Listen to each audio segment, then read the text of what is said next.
Hello everyone, this is Prashant once again connected with you. और आज हम बात करेंगे चैप्टर नंबर 14 की, जो क्लास 10th एनसीईआरटी के बेस पर होगा। और नाम है उस चैप्टर का सोर्सेज ऑफ एनर्जी। जी हाँ, ऊर्जा के स्रोत, ये नाम है इस अध्याय का। और इसके बारे में हम लोग पूरी सी डिस्कशन करेंगे। और अगर मान लिया आपने हमारे पिछले वीडियोस नहीं देखे, जैसे 13 चैप्टर कितने पार्ट में आया और उसमें क्या-क्या चीज़ें हैं, वो वीडियो आपसे मिस हो गया, आप मुझसे नए जुड़े हैं यहाँ पर, है ना? तो उसका जो है, अगर ये वीडियो आप यूट्यूब पर देख रहे हैं, तो उसका डिस्क्रिप्शन आपको इस वीडियो के लिंक में या डिस्क्रिप्शन में उसका लिंक आपको मिल जाएगा। So don't worry about that. आप बने रहें हमारे साथ, और यहाँ ये वीडियो देखने के लिए आपका बहुत-बहुत शुक्रिया। तो चलिए शुरुआत करते हैं इसी के साथ इस चैप्टर की, और देखते हैं कि इस चैप्टर में और आगे क्या-क्या है। सो इस चैप्टर की शुरुआत करें उससे पहले हम लोग ये जानते हैं, देखो इसमें है क्या, इसमें सिर्फ इतना ही है कि सोर्सेज ऑफ एनर्जी, है ना। लेकिन हम लोग सोर्सेज ऑफ एनर्जी की सिर्फ बात नहीं करेंगे, बल्कि हम बात करेंगे कि भाई साहब एनर्जी को कैसे क्या किया जा सकता है, एनर्जी कैसे क्या क्रिएट हो सकती है ना। अगर क्रिएट हो सकती है तो ठीक, बाकी अगर नहीं हो सकती तो नहीं होती, कैसा क्या प्रोसीजर है, मतलब ये सारी बातें हम लोग सबसे पहले डिस्कस करते हैं। तो शुरुआत करते हैं इस चैप्टर की, और इसमें वही चीज़ पहले डिस्कस करते हैं। Energy comes in different forms, energy अलग अलग फॉर्म्स में आती है, and one form can be converted to another. ये बात भी आपको बिल्कुल पता है कि एनर्जी यानी जो ऊर्जा है, सॉरी, जो ऊर्जा है वो एक रूप से दूसरे रूप में रूपांतरित की जा सकती है, ठीक है। For example, if we drop a plate off from a height, हम किसी ऊंचाई से एक प्लेट को गिराएं, the potential energy of that plate is converted mostly to sound energy when it hits the ground। जब वो ग्राउंड पर आएगी तो वो हिट करेगी, और जैसे ही हिट करेगी तो उसकी पोटेंशियल एनर्जी जो होगी, वो पोटेंशियल एनर्जी किस में कन्वर्ट हो जाएगी?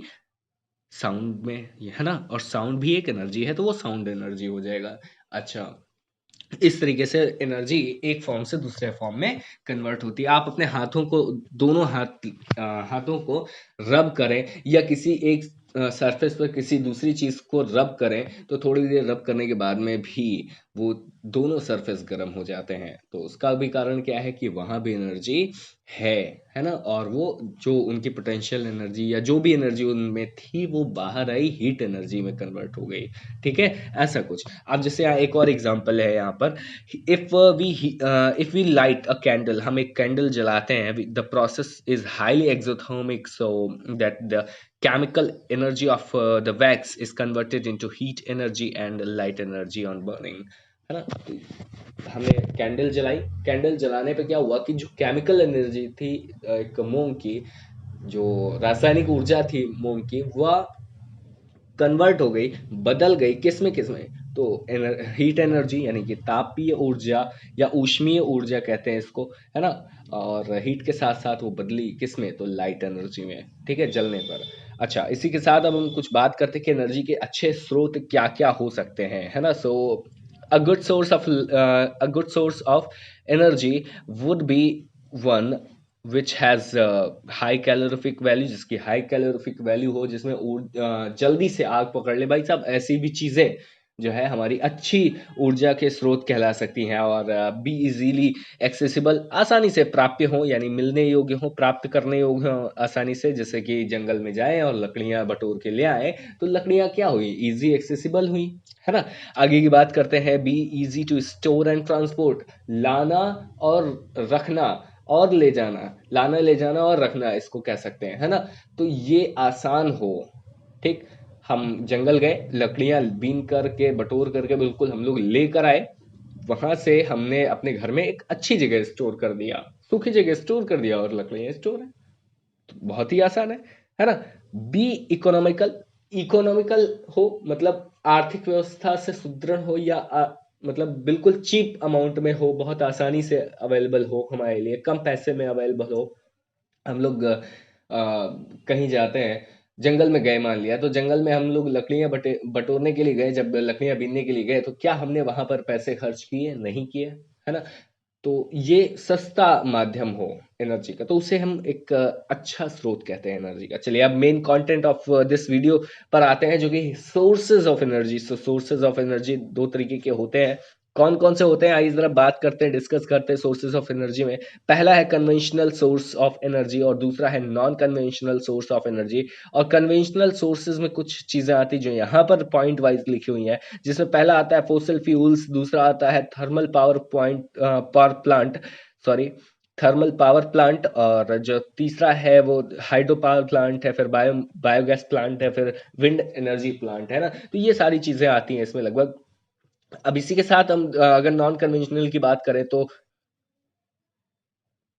Non conventional sources of energy में हमारे पास कुछ चीज़ें ऐसे आ जाती हैं जो यहाँ पर पॉइंट वाइज लिखी हुई हैं, जिसमें पहला है सोलर एनर्जी, दूसरा है एनर्जी फ्रॉम द सी, और तीसरा है जियोथर्मल एनर्जी, और चौथा आपको मिलेगा यहाँ पर न्यूक्लियर एनर्जी। हालांकि सारी चीज़ों के बारे में हम लोग डिस्कस करेंगे एक एक चीज़, चाहे वो कन्वेंशनल सोर्सेज हों या नॉन कन्वेंशनल सोर्सेज हों।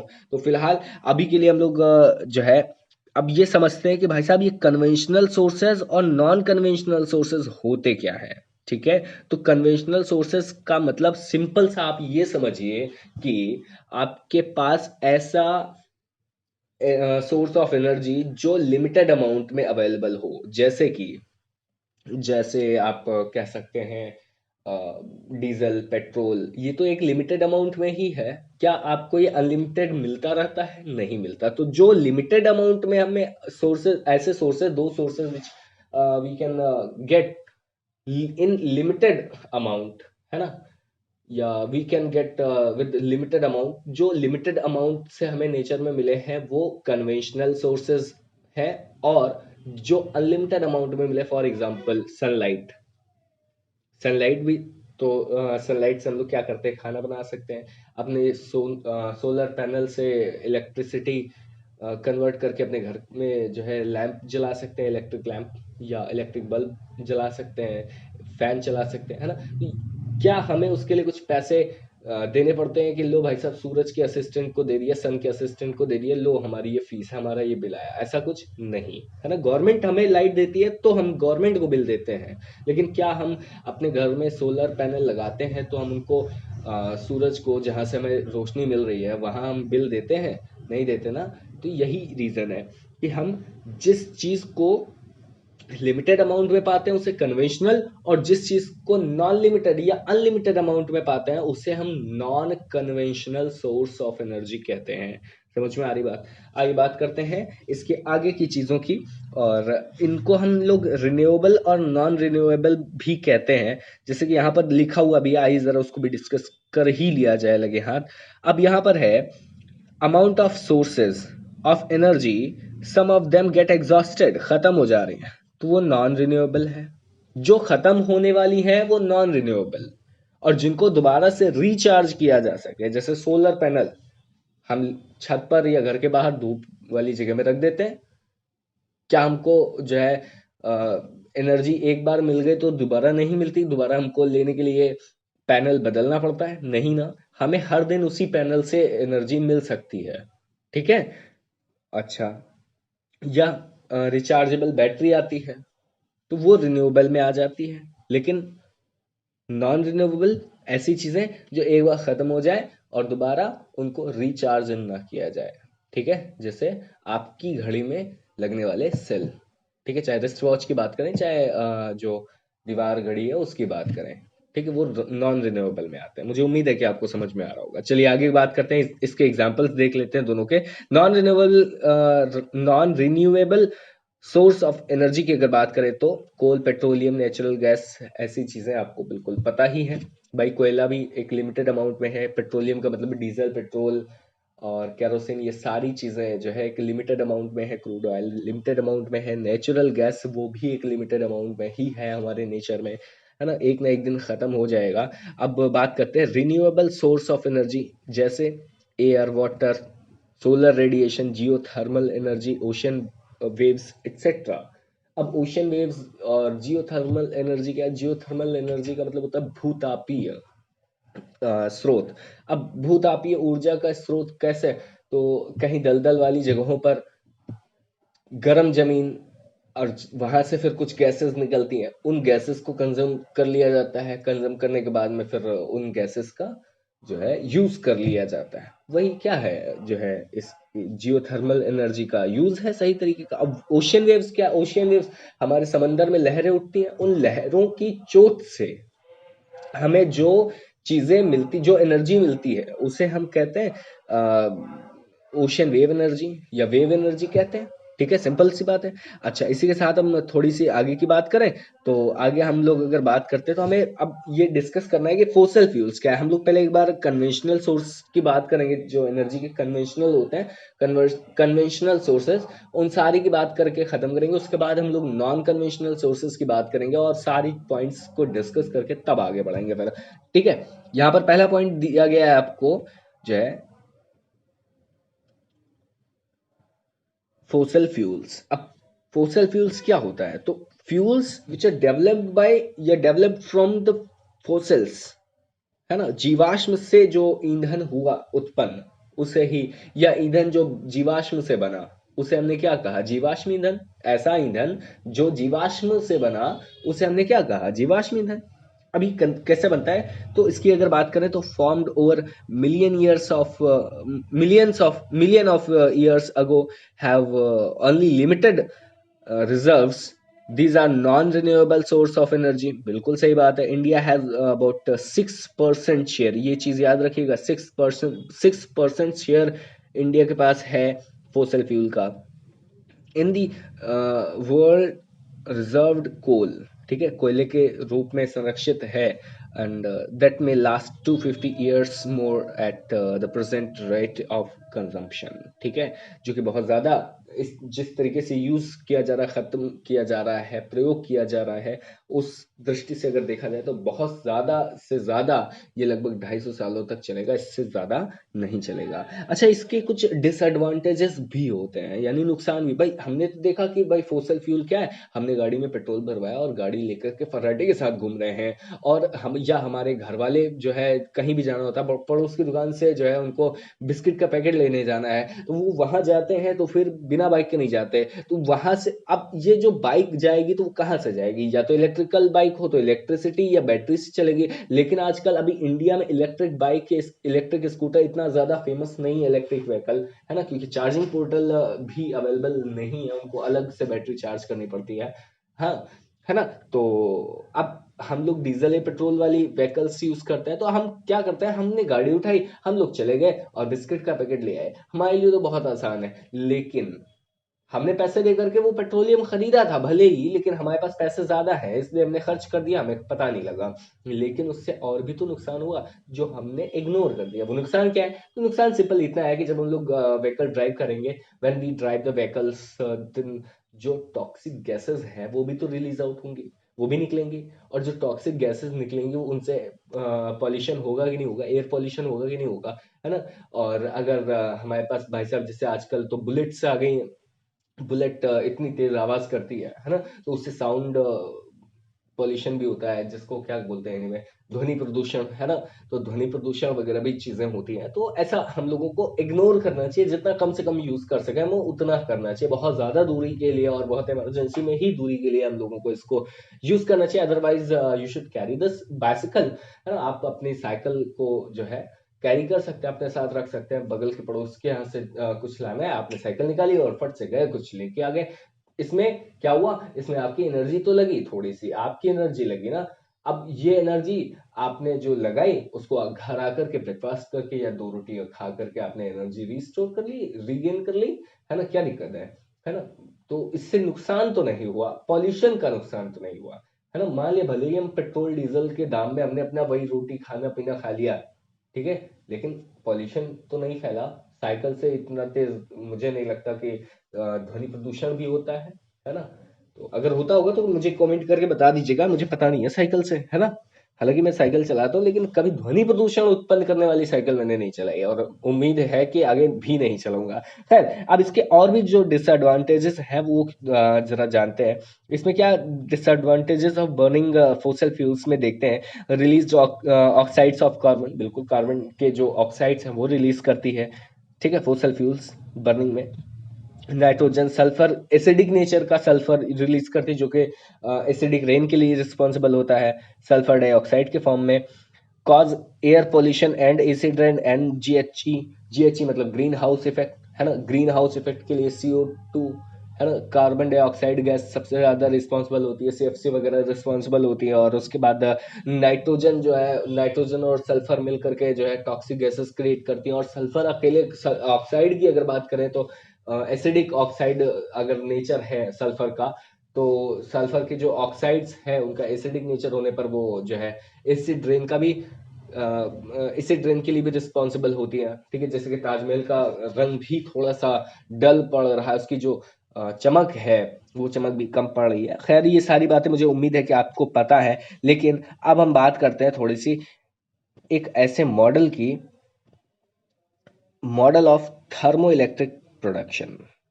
अब ये गर्मी से इलेक्ट्रिसिटी कैसे प्रोड्यूस की जाती है, ठीक है। Model of thermo electric production, अब ये कैसे क्रिएट होता है तो इसकी बात करें तो this is a turbine for generating electricity. Actually the steam और fluid impart energy to rotor of turbine which can move or shift of generator to produce electricity. A very large amount of fossil fuels are burned in the thermal power plant to heat up the water, produce system, है ना। और उसके बाद आपको यहाँ पर दिया गया है हाइड्रो पावर प्लांट्स। तो हाइड्रो पावर प्लांट्स के बारे में तो हम समझेंगे, लेकिन उससे पहले हम यहाँ पर देख लेते हैं ये क्या है। एक्चुअली यहाँ पर आपको एक प्रेशर कुकर है, इसमें पानी भरा हुआ है, ठीक। नीचे आपने एक स्टोव जला दिया, बिल्कुल, है ना। अब जब स्टोव जलेगा तो जितना हीट करेगा उतना ही प्रेशर, भाई जल जो होगा उसमें से भाप निकलेगी। और जब भाप निकलेगी, जो स्टीम निकलेगी, वो यहाँ पर आएगी। यहाँ पाइप कनेक्ट है। अब यहाँ से जो पाइप कनेक्ट है वो जो हमारा टरबाइन है, ठीक है, इस टरबाइन को घुमाएगा। ठीक है, ये टरबाइन का काम कर रहा है। इसमें है क्या एक्चुअली, इसमें ये है केवल मेटल प्लेट फिट है एक टेनिस बॉल में, ठीक है। अब मेटल प्लेट कैसे फिट है तो आप यहाँ पर देख सकते हैं। इसको थोड़ा सा इरेज करते हैं, एक मिनट। यहाँ पर जो आप गोल सा चीज देख रहे हैं बिल्कुल बीच में, है ना, जिसमें ये गोल गोल ब्लैक कलर का डॉट लगा हुआ है, ठीक है। तो उसमें क्या है कि हमारे पास ये जो है गोल, ये वाला नहीं, ये तो जुड़ा हुआ है, ठीक।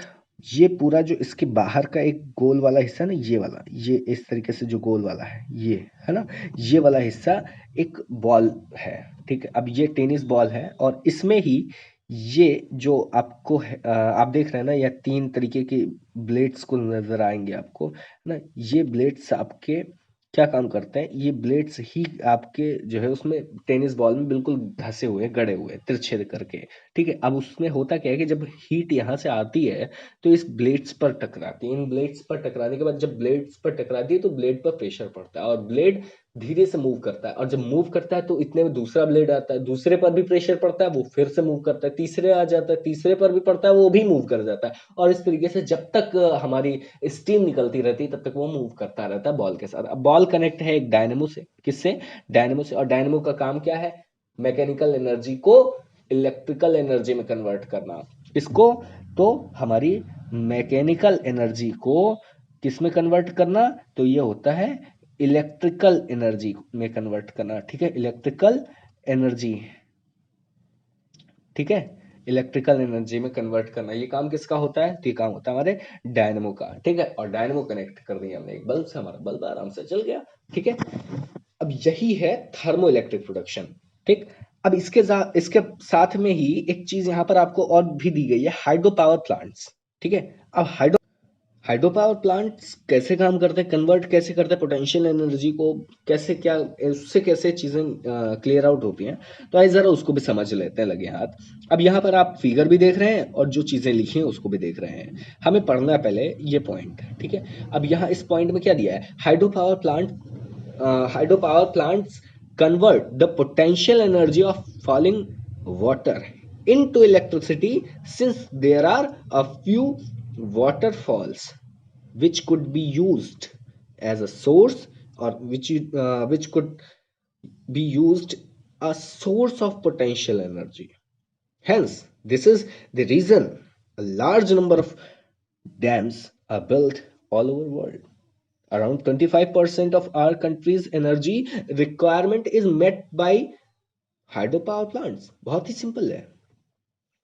आइए जरा देखते हैं क्या है।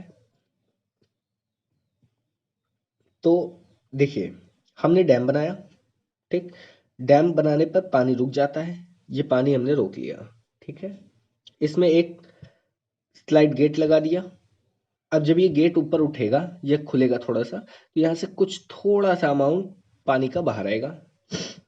जब ये पानी का अमाउंट बाहर आएगा तो क्या होगा कि ये यहाँ से जाएगा।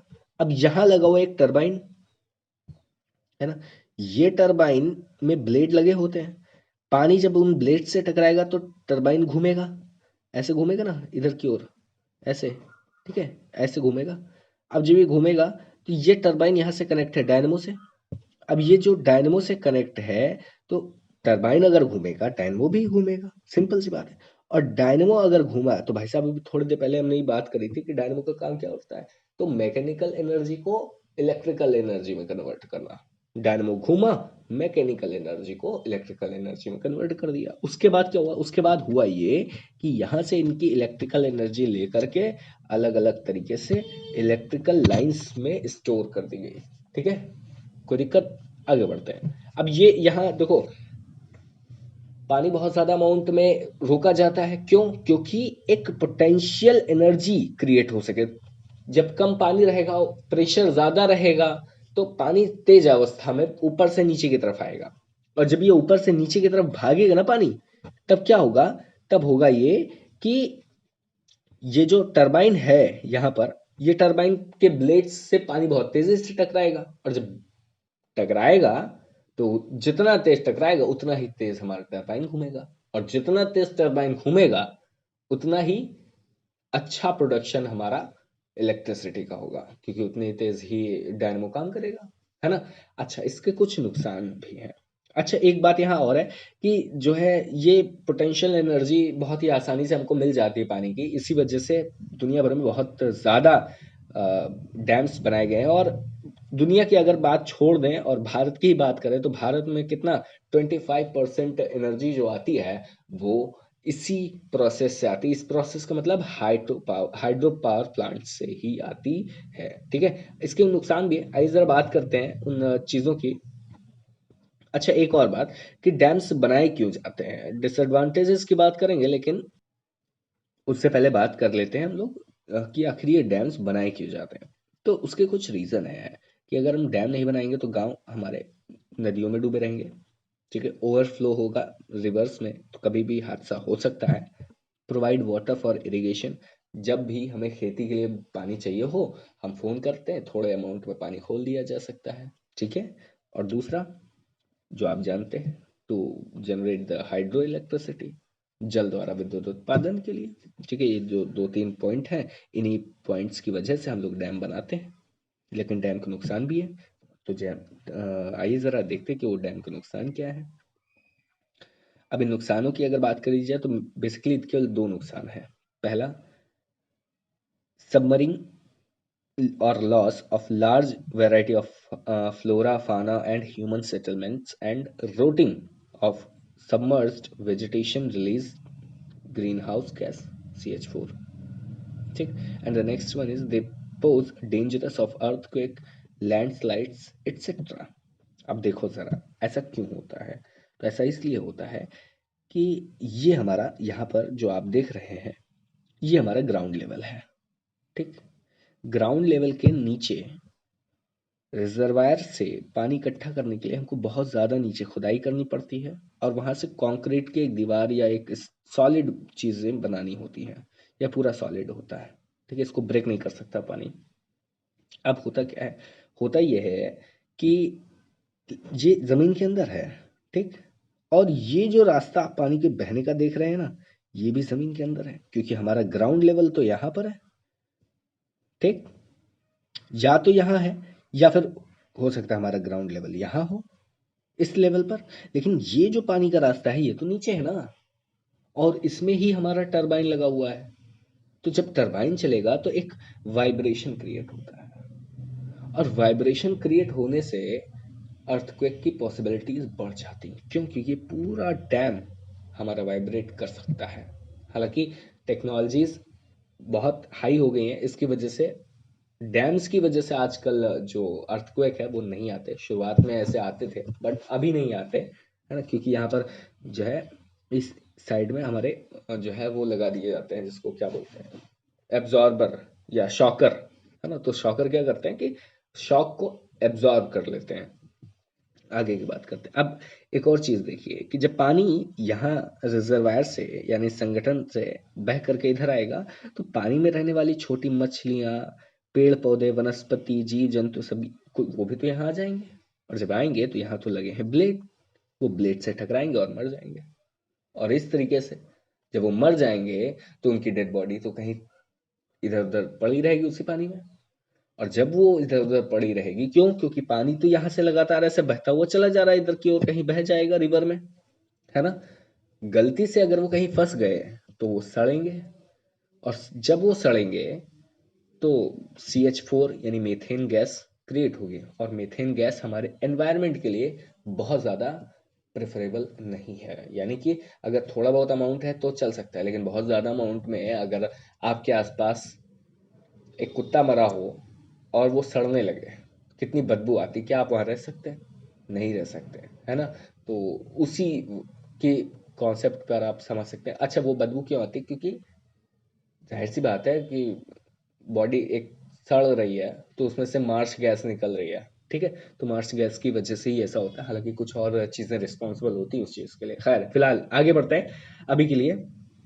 अब डिसएडवांटेजेस आपने देख लिया। अब बायोगैस की बात करते हैं कि बायोगैसेस या बायोगैस कैसे बनते, क्या है ना। तो biogas is agricultural and animal waste that can be used as a fuel. बहुत ही सिंपल है।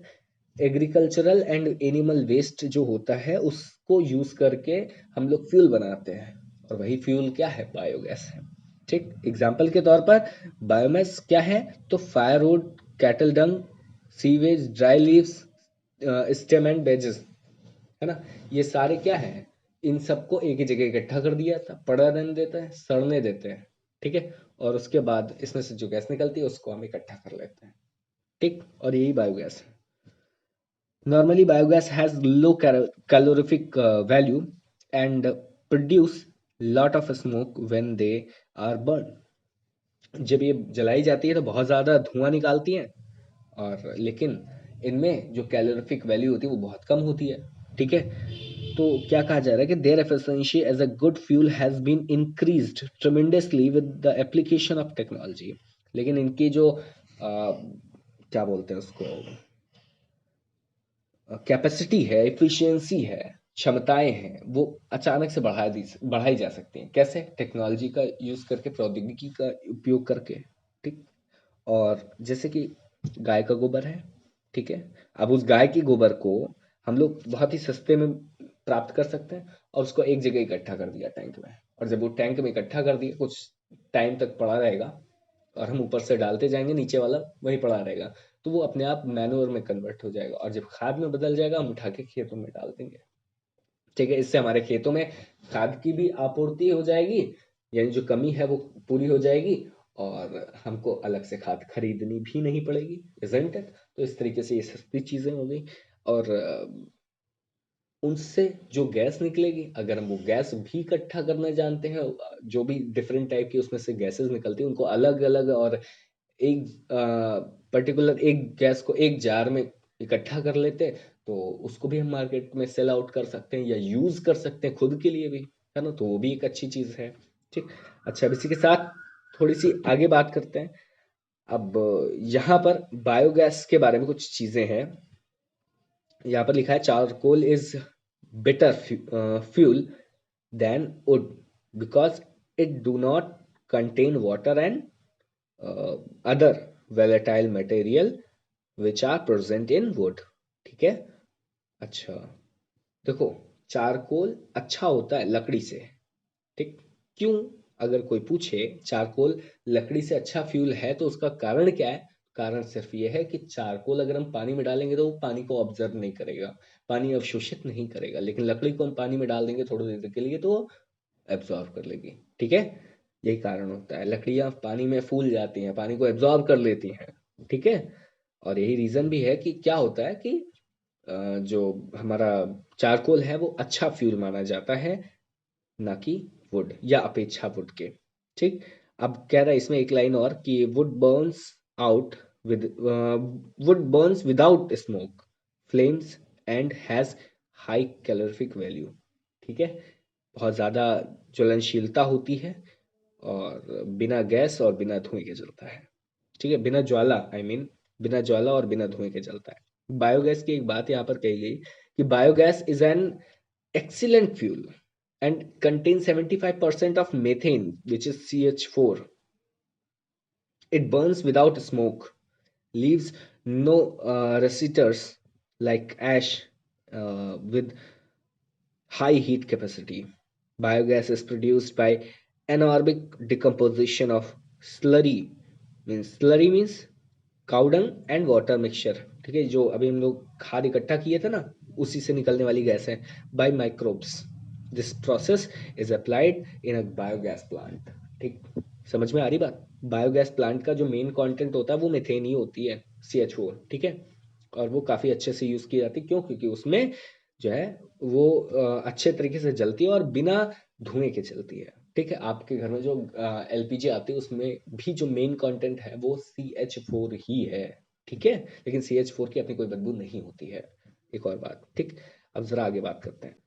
अच्छा, यहाँ जो फिगर आप बना हुआ देख रहे हैं, इस फिगर में क्या है कि भाई देखो, यहाँ से स्लरी डाला गया है ना, ऊपर आपको यहाँ से स्लरी डाला गया, और जब स्लरी डाला गया यहाँ पर एक मिट्टी रखी हुई है, और यहाँ पर एक वो है ढक्कन सा कह सकते हैं। ठीक है, और ये पूरा क्लोज है, ये पूरा क्लोज है यहाँ से। ठीक, लेकिन ये जो ढक्कन है वो यहाँ से लेकर के ये पूरा इतना है। ठीक है, अंदर तक। समझ में आ रही बात? और इसी ढक्कन के ऊपर एक टैप लगा हुआ है पाइप के थ्रू, और इसे हम कहते हैं गैस आउटलेट। क्यों? क्योंकि जब यहाँ से हमने स्लरी डाला, ये आया, यहाँ सब पूरा इकट्ठा हो गया, उसके बाद यहाँ भी आ गया, यहाँ भी आ गया, सब पूरा भर गया। ठीक, तो एक पर्टिकुलर टाइम तक जब भरा रहता है तो इसमें से मैंने बताया था आपको पहले ही कि यहाँ से गैस निकलना स्टार्ट होती है। तो उस गैस को हम क्या करते हैं, इकट्ठा कर लेते हैं। ठीक, कैसे इकट्ठा करते हैं या कैसे निकालते हैं? सिंपल सी बात है कि उसको ढक दिया और एक कोई सोर्स हमने डाल दिया। ठीक है, एक चीज़ यहाँ ध्यान देने वाली ये है कि जो पाइप हम इसके अंदर डालेंगे ना, वो पाइप पूरी तरीके से इस गैस टैंक में टच नहीं होना चाहिए। समझ में आ रही बात? वो पाइप पूरी तरीके से गैस टैंक में टच नहीं होना चाहिए, और बीच में लीक नहीं होना चाहिए। समझ में आ रही कि बीच में लीक हो तो हम गैस निकाल रहे हैं वो अलग ही जा रही है, गलती से माचिस की तीली लेके पहुंच गया एक जन, तो भाई साहब ब्लास्ट हो गया, है ना? तो ऐसा नहीं होना चाहिए। आगे की बात करते हैं। अब यहाँ एक चीज और है कि the biogas is stored in the gas tank from which they are drawn through pipes for use in biogas plant. Simple, है ना? चलिए, बस आज के लिए तो फिलहाल इस चीज़ को यहाँ रोकते हैं, और कल हम लोग इसी चीज़ को आगे कंटिन्यू करेंगे अपनी नेक्स्ट क्लास में। Okay, thank you so much for watching. We will meet for further video for next day.